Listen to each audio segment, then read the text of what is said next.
This is Bit Story Focus on Made in Italy, the podcast produced and distributed by the Mondo Media Group for the online magazine mondouomo.it.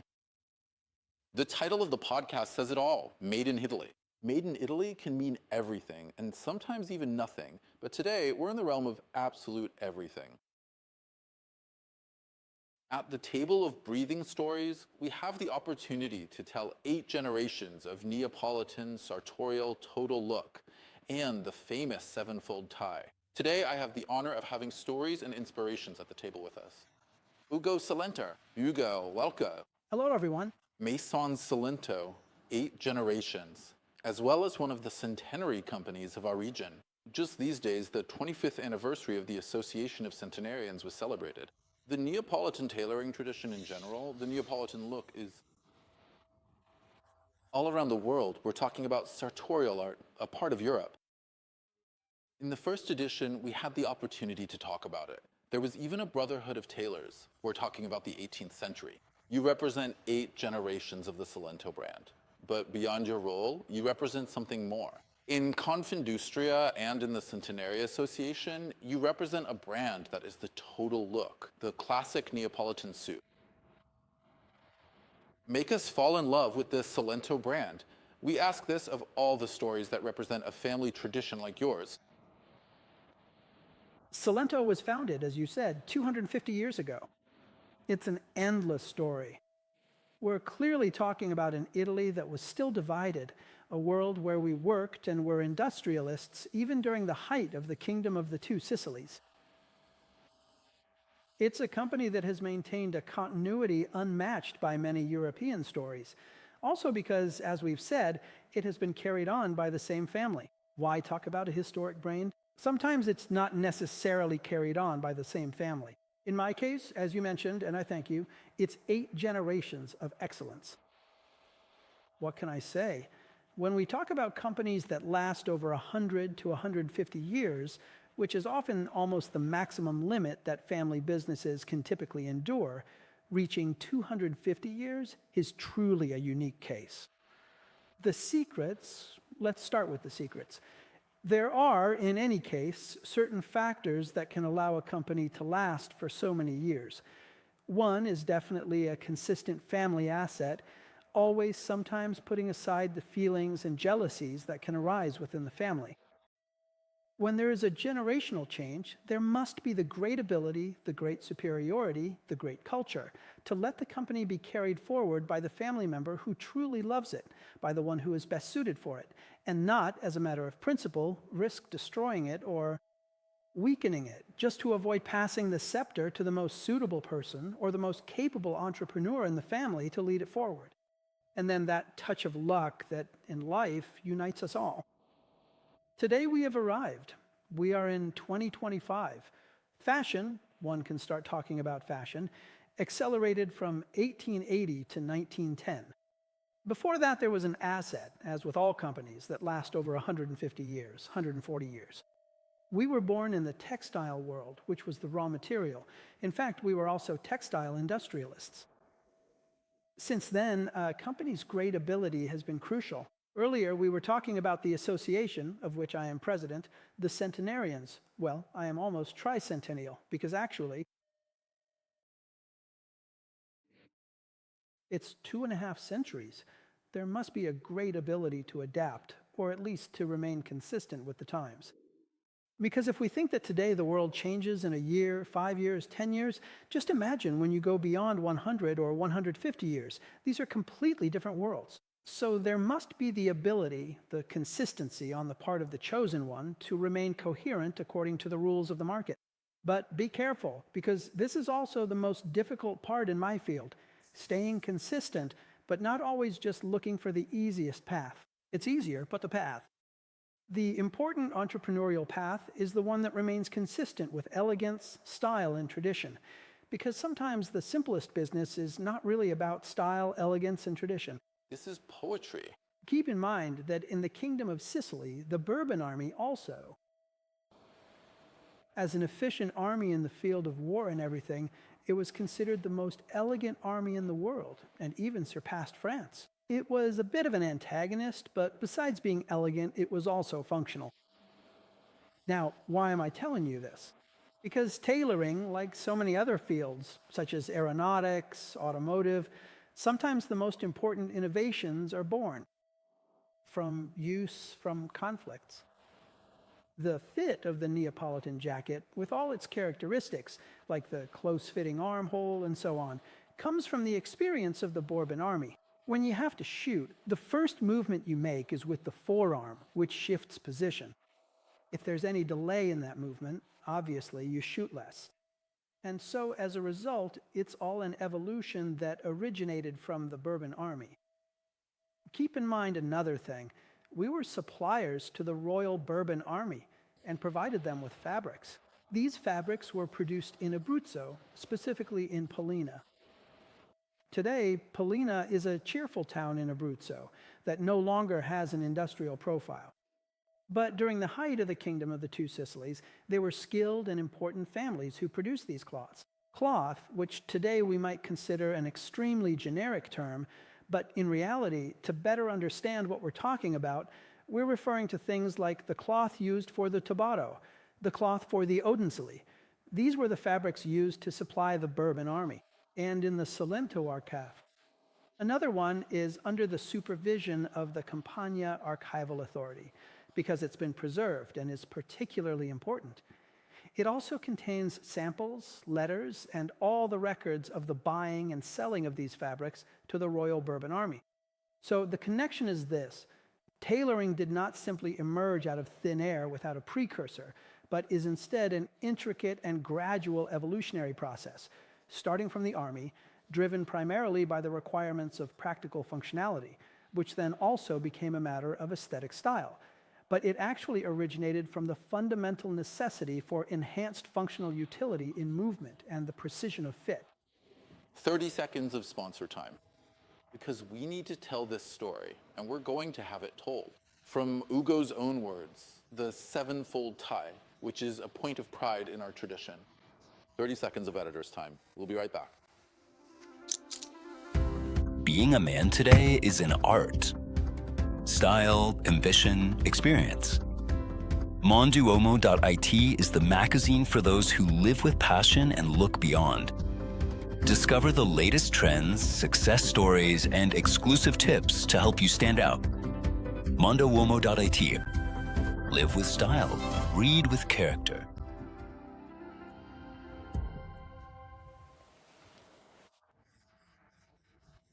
The podcast produced and distributed by the Mondo Media Group for the online magazine Monduo.it.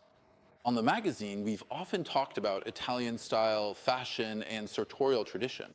But today on the podcast, we have the honor of telling the story of 250 years of Neapolitan tailoring history. When we talk about tradition, we also talk about clothing items and accessories that have made history over the years. That which makes the Italian-made product known around the world. And we're talking in the case of the Slow branch, and I'd like you to tell us about it, about the sevenfold tie. Because as we were saying earlier in the dressing rooms, it's easy to say sevenfold tie. But a sevenfold tie, it has a history, it has a tradition, it has a production process, it involves a selection of fabrics, it has a uniqueness. Even in terms of maximum production quantities, and also in the amount of fabric used. But if today we have to pick an accessory that represents us around the world and represents Blancilletto, it is definitely a sevenfold tie. And who better than you can tell us about those exclusive features of this accessory? In those features, one says, I'm treating myself, I'm indulging, I'm buying myself a sevenfold tie. Yes, the sevenfold tie.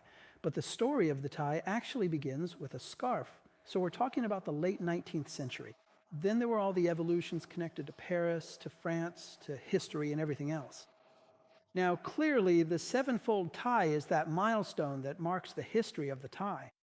Because in reality, even the term sevenfold refers to a scarf folded over itself 7 times. Just to be clear, I'm talking about the word itself. Scarf, because the origin of the tie was a scarf. Now, the tie, if you fold it, it can be made in 2 types. The unlined one, meaning completely without lining, the one that doesn't have an inner core, and the lined one. Now, both are absolutely beautiful. The unlined one, which is even more niche and even more refined, has the sensitivity and that typical feel of a scarf, with all the elegance, cultural, and historical advantages. However, since it doesn't have an inner core, with daily use, it can open up.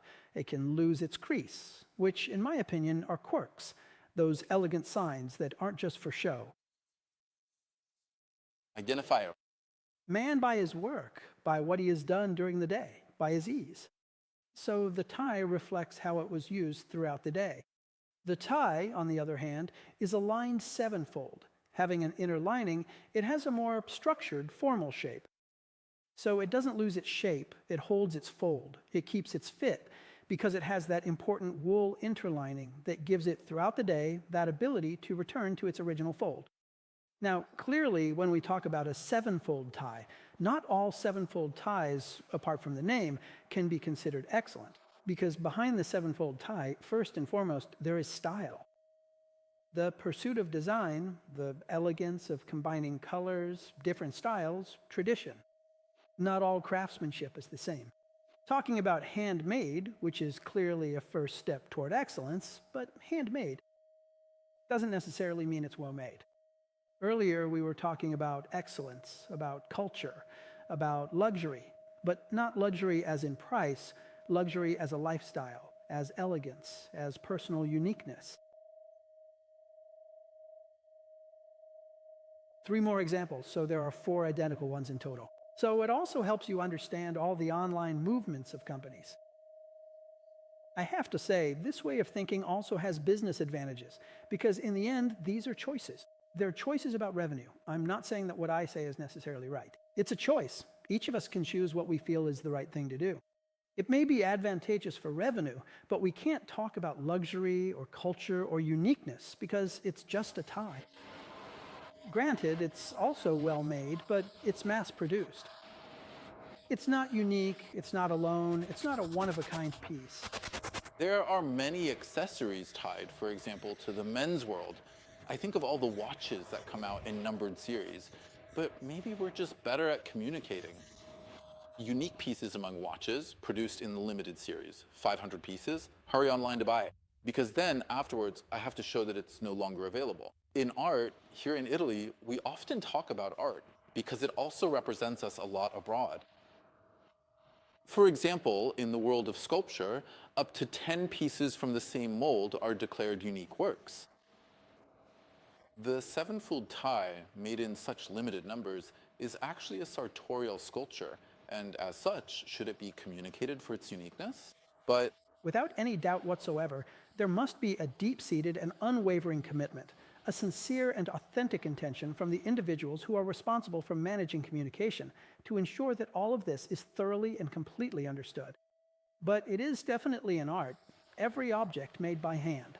It is unique, it can be considered art, then it can be an art that is successful or an art that is not successful.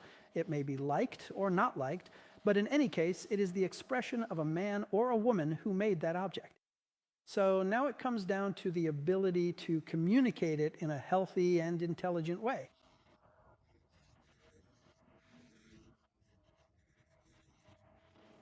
the bare persona of a sevenfold tie, a man who, does he want to pamper himself with a sevenfold tie?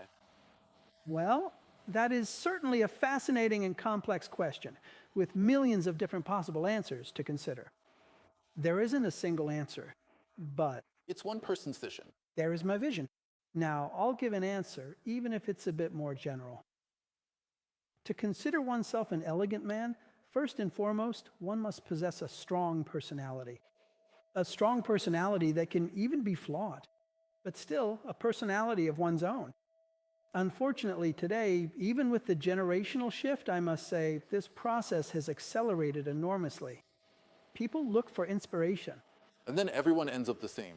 Everything now, whether it's now or even just an inspiration. Let's leave spirit aside. We never consider negative inspirations. They do exist, but let's focus at this beautiful table on inspiration. You can nurture it, you can agree with it, but that combination isn't tied to your own bearing. So keep in mind that in my profession, over years and years of work, I can tell you that sometimes great style icons, really elegant people, I won't name names, have been able to wear, let me tell you, ties that are truly difficult to pull off. With colors, let's call them, to make it clearer, improbable, difficult. But they were handled masterfully, thanks to their own personality. So the color, no matter how difficult or unconventional it may be, but if there's that authority, that culture, that savoir-faire of the man, that color becomes blue. Period. Why? Because it's managed by one's own personality. This shows you that when we try to understand elegance by observing the truly elegant, we then have to evolve it according to our own way of doing things, our own savoir-faire, or in any case, take a step back and start to understand what the true rules of elegance are. Because to be able to wear a tie elegantly, to know how to wear it, you also have to behave in an elegant manner. It's not enough to have an elegant tie or an elegant jacket to become elegant. Elegance is a complex matter in the world. Of social media, there are influencers, right? Can I imagine that your accessory, or in general, the high Neapolitan tailoring that you have represented for 250 years, is the real influence of the elegant man? Meaning, are you the influencer as a brand when it comes to the elegant man? Or does an elegant man become an influencer when he interacts, as in reality, with yours, rather than just following trends?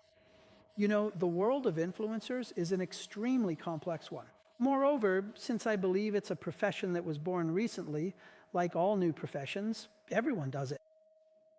So I say, Now, but with all due respect to everyone, do you remember when the first computers came out? Everyone knew how to make websites. It was the job of the moment, and so it was with influencers.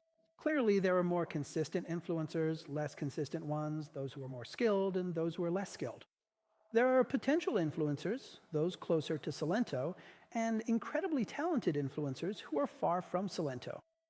Now, clearly, so it's difficult to find your place in this world. What I can say, as I mentioned before, is that you reach 250 years by evolving, not by closing yourself off, but by remaining consistent.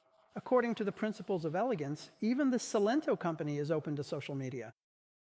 Opening up to social media, however, you need to know how to manage them. You shouldn't think that it's, just like your workplace, so is the social platform you use becomes your workplace. So you need to have a consistent approach in what you do, what you produce, the history, the product, the tie, the tailoring, the jacket, consistent with what you do, making clear what we're talking about right now. Clearly, now, if there is an influencer who is knowledgeable about culture and tradition, of elegance that aligns with the Western world, I am consistent in using it as a reference. But it has to be consistent, though.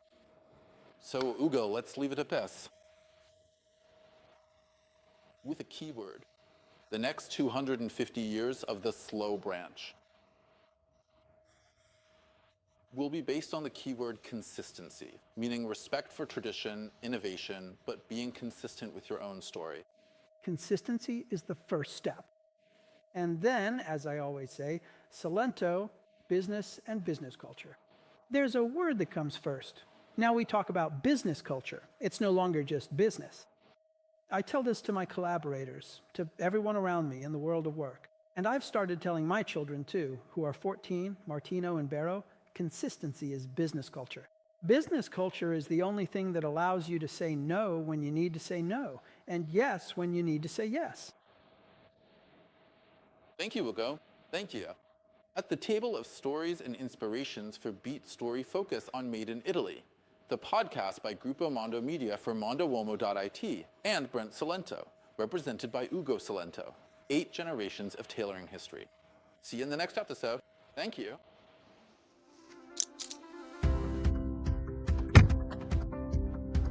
Style, ambition, experience. MondoUomo.it is the magazine for those who live with passion and look beyond. Discover the latest trends, success stories, and exclusive tips to help you stand out. MondoUomo.it. Live with style, read with character.